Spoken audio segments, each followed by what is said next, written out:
আমি সন্ত্রাসী কর্তৃক স্টেডিয়ামে আমাদের নেতৃবৃন্দকে হত্যার উদ্দেশ্যে কুপিয়ে জখম করায় আজকের এই শ্রমিক সমাবেশ, এই সমাবেশের সম্মানিত সভাপতি জনাব মহানগর শ্রমিক দলের সংগ্রামী সভাপতি জনাব হাল আহমেদ উপস্থিত রয়েছেন।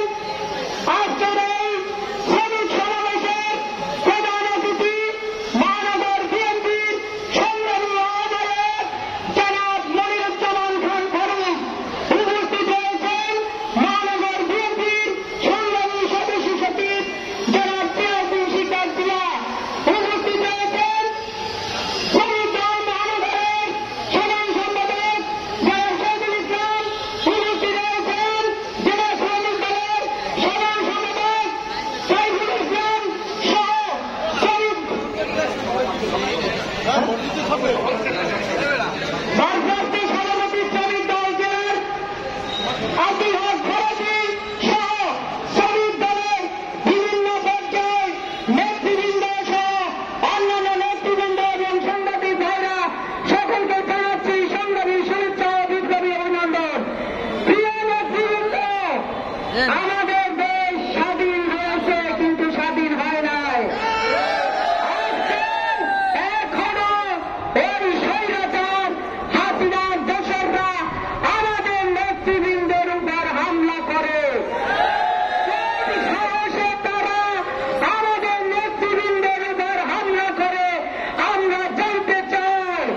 আজকে পুলিশ প্রশাসন যেভাবে নীরবতা পালন করছে তাতে আমাদের মনে হচ্ছে এখনো তারা সেই পুলিশ লীগ, সেই সরকারের আজ্ঞাবহে কাজ করছে।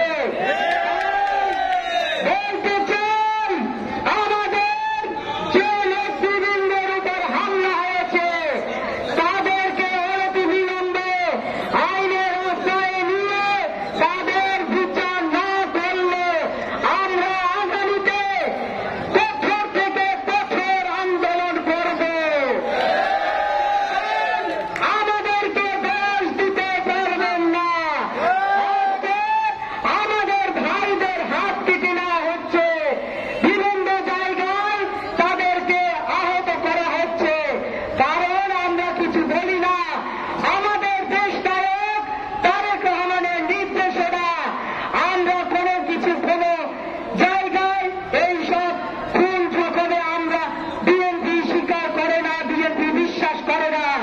তাই আমরা কারো উপর হামলা, কারো জবর দখল এসব আমরা করি না।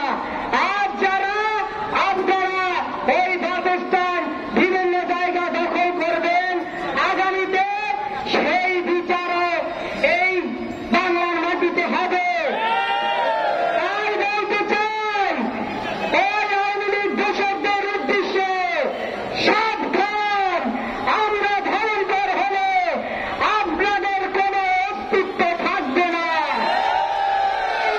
প্রশাসনকে বলতে চাই, এখনো দেরি না করে এই সব খুনি হাসিনার বাহিনীদের গ্রেফতার করেন, তা না হলে আমরা চুপ থাকব না। আমাদের নেতার নির্দেশনা আমরা ধৈর্য ধরেছি, আরো ধৈর্য ধরব। আমাদের এই স্বাধীনতাকে আমরা রক্ষা করব। তাই সবার উদ্দেশ্যে বলতে চাই, আপনারা ধৈর্য ধরেন, আমাদের দিন আসবে। আমরা আমাদের নেতা যে কথা বলেছে